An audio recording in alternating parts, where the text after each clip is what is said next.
wa khuluqahu, akhlaknya. Maka kalau dah baik agamanya, baik akhlaknya, nikahkanlah dia. Beza dengan menengok perempuan.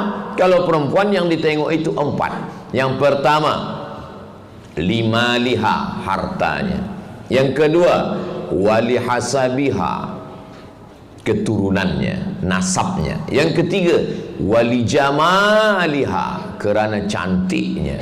Yang keempat, wali diniha, kerana agamanya. Fazfar bidzatid din, pandanglah dia kerana agamanya. Taribat yadaka, selamatlah engkau.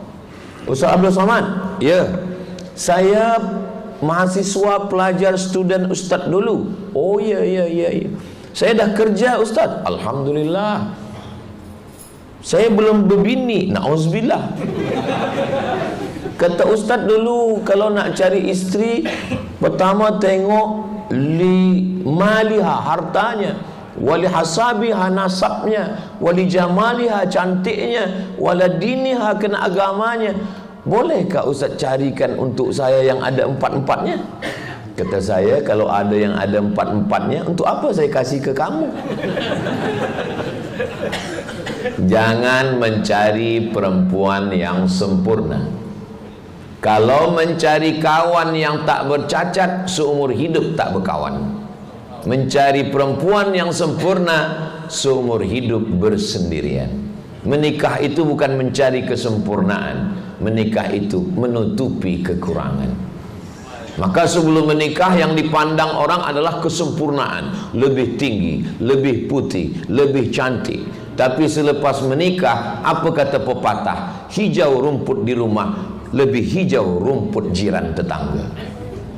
Sebab apa lebih hijau rumput jiran tetangga? Sebab dia pakai rumput sintetik, rumput plastik. Nah, memanglah sekarang perempuan semua plastik.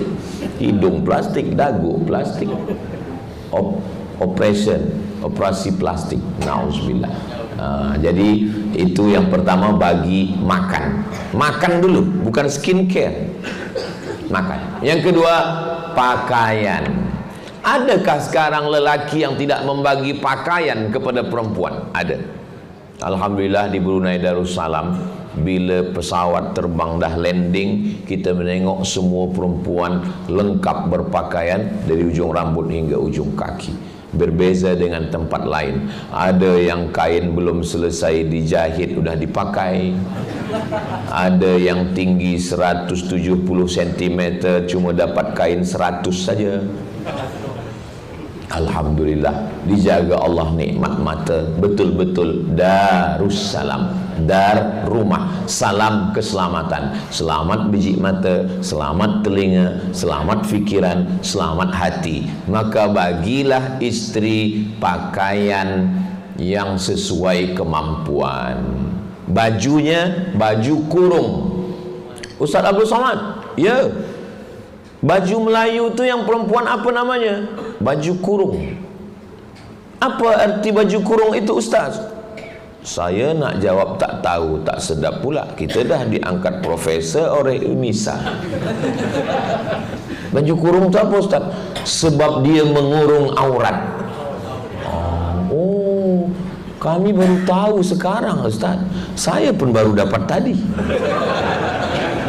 Sebab dia mengurung aurat, tak nampak bentuknya, tidak tipis. Itulah baju Melayu, baju kurung. Kami di tempat kami Melayu di Riau, kalau baju perempuan disebut baju kurung. Kalau baju lelaki teluk belanga, atau nama lainnya gunting Cina. Jadi dulu masa saya kecil, kalau mak pergi tempat tukang jahit, cuba buatkan gunting Cina untuk sembahyang raya. Lama-lama saya fikir, setelah besar ni, kenapa gunting Cina? Saya tengok-tengok, memanglah bila kita tonton filem kungfu macam itu kan. Oh, itu maksud.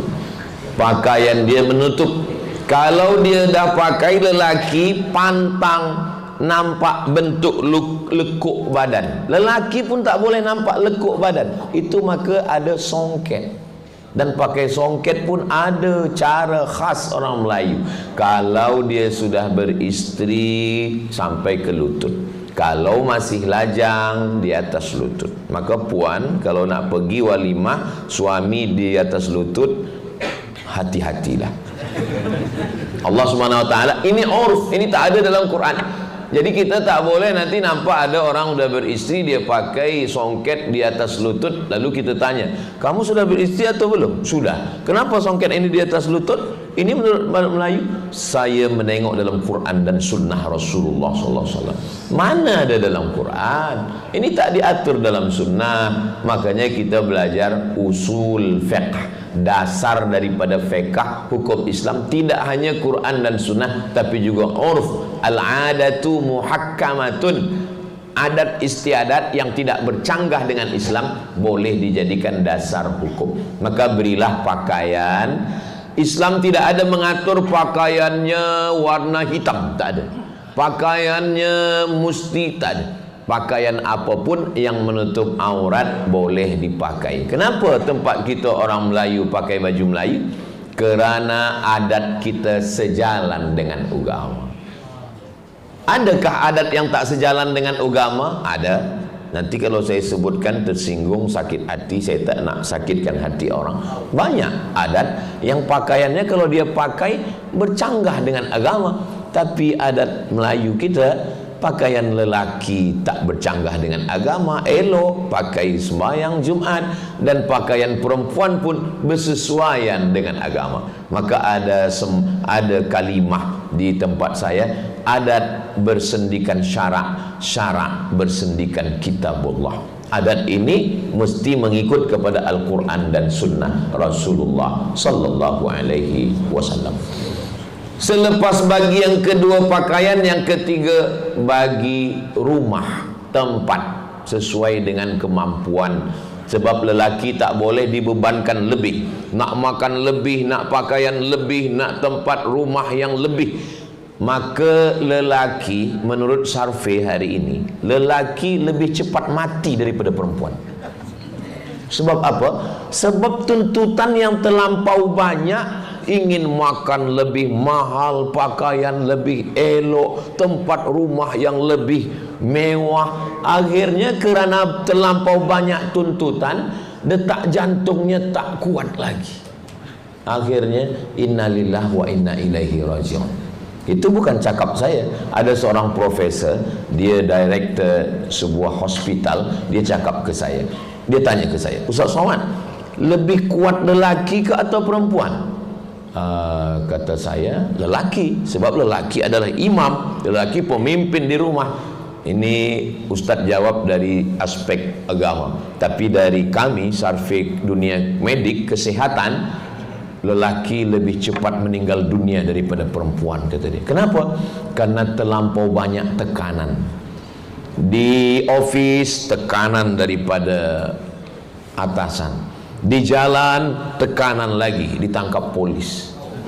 Di rumah, ditekan istri. Akhirnya mati syahid. Nah, yang saya cakapkan ini tidak ada di Brunei Darussalam. Ini di kampung halaman saya. Di sini semuanya lelaki panjang umur, sehat walafiat, insyaallah. Amin ya rabbal alamin. Ini yang ketiga. Maka tempat rumah yang sesuai. Yang keempat adalah pendidikan.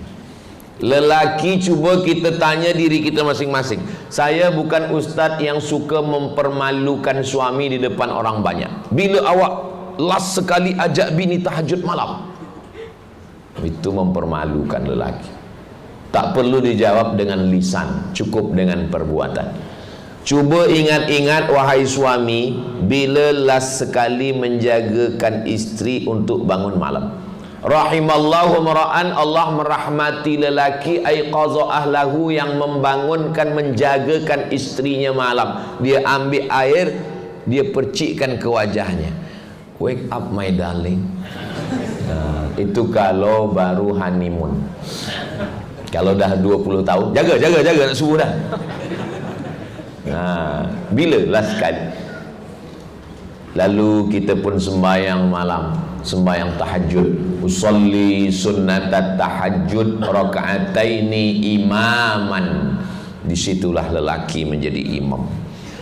Tapi ustaz, kata puan perempuan, lelaki saya tiap malam sembahyang tahajud, dari takbir sampai salam tak berbunyi. Tahajud itu kan sama macam sembahyang Isya. Bismillahirrahmanirrahim. Alhamdulillahi rabbil alamin. Kalau puan punya suami dari masa selepas nikah sampai sekarang dia imam tak berbunyi, bersyukurlah pada Allah. Nanti lama-lama berbunyi juga itu. Dia sedang cuba-cuba. Mungkin dia dah mula, dia baru sampai pada bab takbir saja dulu. Dia dah mahu jadi imam tu dah alhamdulillah. Lelaki lain tak sembahyang.